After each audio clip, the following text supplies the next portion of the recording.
বন্ধুসকল, আজিৰ এইটো ভিডিঅ'ত আমি আলোচনা কৰিম জিমৰ 5টা মিষ্টেক, যি নতুন ল'ৰা ছোৱালী বা বহুত মানুহে তেনেকুৱা ধৰণৰ মিষ্টেক কৰে। তো আপুনি এইবোৰ মিষ্টেক কৰে নেকি?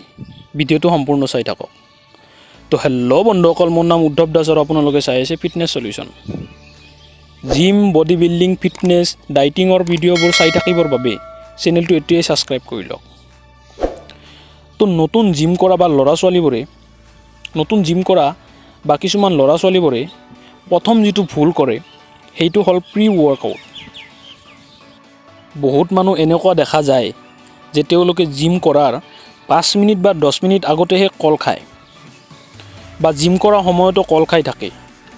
তেওঁলোকক কাৰ্বছ লোৱাৰ কথা কোৱা বাবে তেওঁলোকে ভাবে যে খোৱাৰ লগে লগে এনাৰ্জি পাই যাব, কিন্তু সেইখিনি হজম হৈ এনাৰ্জি পোৱাবলৈ অতি কমেও 1 ঘণ্টাৰ পৰা 45 মিনিট সময় লাগে। গতিকে জিম কৰাৰ 1 ঘণ্টা বা 45 মিনিট আগতেহে কিবা খাব। Number 2, warm up. নতুন বহুত ল'ৰা ছোৱালীয়ে ভাবে জিম কৰাৰ ফলত বডি হয়, গতিকে ৱাৰ্ম আপ কৰি এনাৰ্জিখিনি কিয় নষ্ট কৰোঁ, যাৰ ফলত ডাইৰেক্ট জিম আৰম্ভ কৰে আৰু ইনজুৰি হয়, ৱেইট মেইনটেইন কৰিব নোৱাৰে। গতিকে ৱাৰ্ম আপ আৰু ষ্ট্ৰেচিং কৰাটো বহুত দৰকাৰী। নাম্বাৰ 3, যিটো ভুল নতুন ল'ৰা ছোৱালীয়ে বা এতিয়াও কিছুমান কৰি থকা ল'ৰা ছোৱালীবোৰে কৰে। কিছু বন্ধুসকল দেখিবলৈ পোৱা যায় যে তেওঁলোকে ৰেপ কাউণ্টিঙৰ চক্কৰত হাফ ৰেপ মাৰে, যাৰ ফলত একোৱে লাভ নহয়।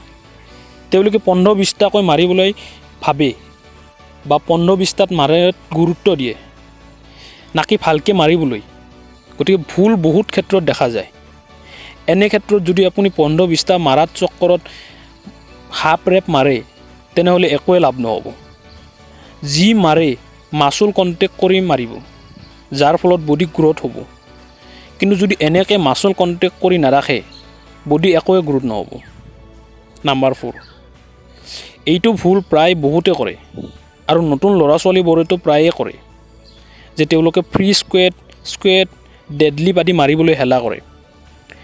এনেকুৱা হাৰ্ড এক্সাৰচাইজ লাগে, এইবোৰত আমি ইগন'ৰ কৰি দিওঁ, নহ'লে পালা কাটাওঁ। এইবোৰ ভাবোঁ কোনে কৰে, কিবা বাহানা দি বেলেগ মাৰিবলৈ যাওঁ। কিন্তু এইবোৰে আপোনাৰ শক্তি বাঢ়ায়, টেষ্টষ্টেৰন বুষ্ট কৰে, হাড়ৰ জইনবোৰ ষ্ট্ৰং কৰে আদি। এইবোৰ এক্সাৰচাইজ কেতিয়াও মিক্স কৰিব নালাগে, যাৰ ফলত বহুতো প্লাছ পইণ্ট পোৱা যায়। নাম্বাৰ 5, বেলেগক চাই বেছি ওজন উঠোৱা। কিছুমান ল'ৰা ছোৱালী এনেকুৱা দেখা যায় যে তেওঁলোকে যিমানখিনি ওজন উঠাব পাৰে, জিমত গৈ বেলেগক বেছি ওজন দেখি তেওঁলোকো বেছি ওজন উঠাবলৈ আৰম্ভ কৰে, কিন্তু তাৰ পিছত যে কি হ'ব সেইটো আমি নাভাবোঁ। এনেকুৱা ভুল কৰাটো মানুহবোৰো বহুত ডাঙৰ বিপদ পৰিব পাৰে, কাৰণ বহুত ভয়ানক ইনজুৰি হ'ব পাৰে। গতিকে যিখিনি পাৰিব সেইখিনিহে ওজন উঠাব আৰু ভালদৰে ফ'কাছ কৰি জিম কৰিব।